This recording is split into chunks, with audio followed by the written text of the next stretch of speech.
Magandang araw mga kaibigan. Bigyan natin ng reaction opinion itong post ang balita ngayon. Pahayag, pakikiramay ni Congressman Ronald Puno sa pagpanaw ni Congressman Ako. Title, Wasak ang aming mga puso. Congressman Ronaldo Puno sa pagpanaw ni Congressman Romeo Ako. Nagpahayag ng matinding kalungkutan si Congressman Ronaldo Puno matapos kumpirmahin ang pagpanaw ni Congressman Romeo Ako na aniya ay hindi lamang kasamahan sa serbisyo kundi isang matagal ng kaibigan at huwarang lingkod bayan. Ayon kay Puno, mahigit 25 taon ang pinagsamahan nila ni Ako. Isang ugnayang hinubog ng pagtitiwala, katapatan at iisang layunin na maglingkod sa taong bayan ng may integridad.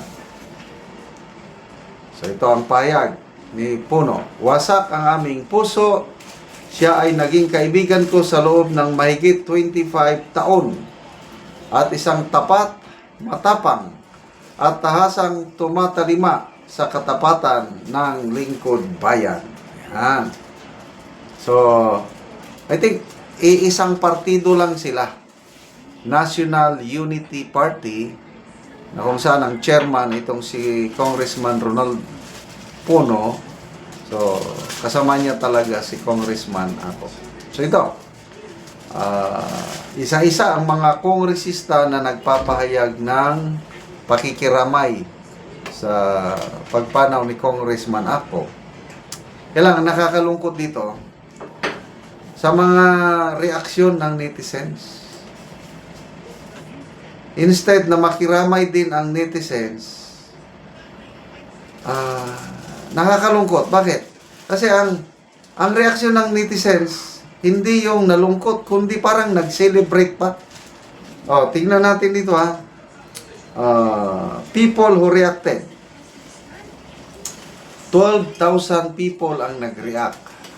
11,000 ang tumatawa.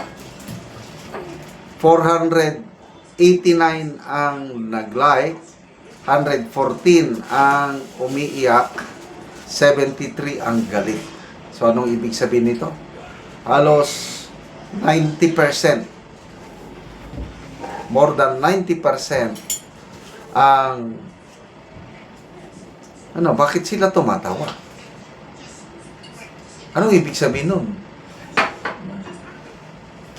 Again, ugali nating Pilipino, pakikiramay.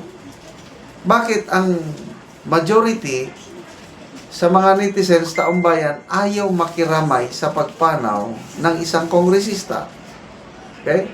Yung mga nababasa kong mga post comments, si Ed Alunan, sabi niya, it's a verdict, it's a judgment ng Pilipino, sambayan ng Pilipino na pagod na, nagsawa na sa maruming politika dito sa ating bansa.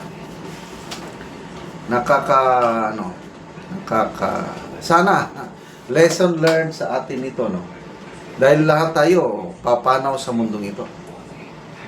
Pagpanaw natin, ano ang masasabi? Of course, yung immediate pamilya mo ay talagang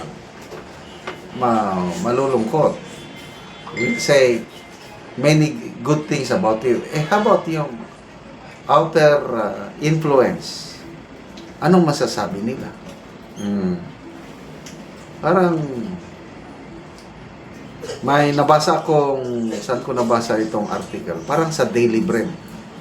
Kasi, yun po ang aking paano ako na-disciple sa yung spiritual life, Daily Bread Devotional. Yung isang pastorata napunta sa US, ito nangyari sa US. Napunta siya sa isang state, isang lugar na parang nagbisita lang doon, natulog. Then nakita niya funeral. Na-touch siya dahil sa dami ng taong sumama sa funeral procession hanggang doon sa cemetery. Ang dami. So, ang naisip niya, malaking tao o politiko ba, isang somebody sa lugar.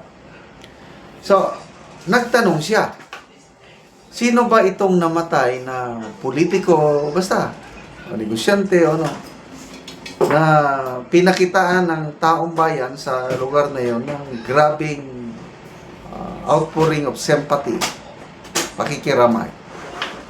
Nagtanong siya, nabigla yung pastor na yon, sabi nila, ay hindi, ano lang yan sa amin ito, ordinaryong tao, parang karpintero ata o farmer lang. Ha? Nabigla yung visitor, farmer lang, karpintero na, basta, matandaan ko, nabasa ko sa Daily Bread. Why? Bakit ganito ang pagpakita ng sympathy, support, pakikiramay? Isa lang siyang farmer. Sabi ng mga tao, ang dami niyang natulungan sa amin dito. Wow! So doon, nakakuha ko ng leksyon na habang buhay pa tayo, yung magawa natin sa buhay. Yung pastor namin, yung unang pastor na nagturo sa akin, sabi niya, only one life will soon be passed, only what's done for Christ will last. Kung ano ang ginawa natin sa Panginoon. So ano yung gawin mo sa Panginoon? Ang utos ng Panginoon is love. Dalawang greatest commandment lang yun eh. Mahalin mo ng Diyos ng buong puso, kaluluwa at lakas. Mahalin mo ang iyong kapwa-tao kagaya ng pagmamahal mo sa iyong sarili. Ito ang aking natutunan sa buhay. Yung pagmamahal natin ng Diyos ay nagmamanifest sa pagmamahal natin sa ibang tao. So, when we help other people, minamahal na rin natin ang Diyos. Kasi sabi ng Diyos, how can you say you love God if you do not love your brethren na nasa tabi mo lang? Peke ang pagmamahal sa Diyos kung hindi mo maibig yung kapwa mo tao. Sino yung kapwa tao? Hindi lang sa immediate family. Kasi normal, mahalin mo ang iyong immediate family. Kaya lang, dapat i-extend mo yung pagmamahal mo sa ibang tao kahit hindi mo kaano-ano, kahit stranger yan, kahit kaaway, mahalin mo. And in that way, mag-iwan ka ng magandang legacy at pag namatay, hindi ka pagtawanan ng mga netizens. Salamat mga kaibigan sa inyong pagsubaybay sa ating channel. Nakakatulong ka kayo ng malaki sa tribong Talandig na Bukidnon dahil ang sweldo natin sa channel na ito pantulong sa tribo. Namimigay tayo ng libreng yero at pako para makapagpatayo sila ng mas maayos na tahanan. Panoorin nyo ang video nito. Ni si ante ang usa ka balo nga natagaan og yero. So atop na ni siya karon. Gitabangan lang ni siya.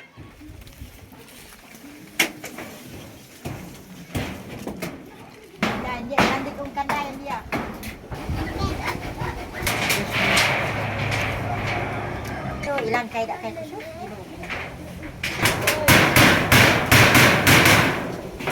Oh, tiyo ay na madagay siya.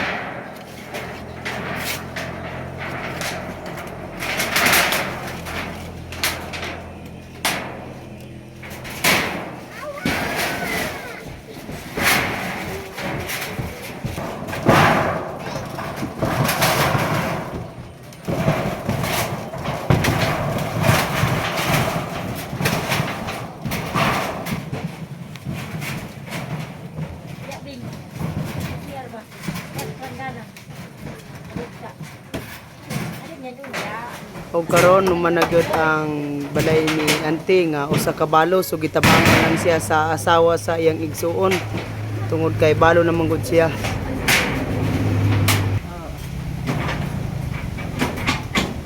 Salamat sa Ginoo nagtabag sa sin. Ay nagkasok na gyud ko sa kawalo bangan sa doon sa Oo. salamat nakasok na gyud. Pila ka tuig na ante mong pagkabalo? Tulo na. Tulo na ka tuig. Oo. So salamat ka ante. Oo.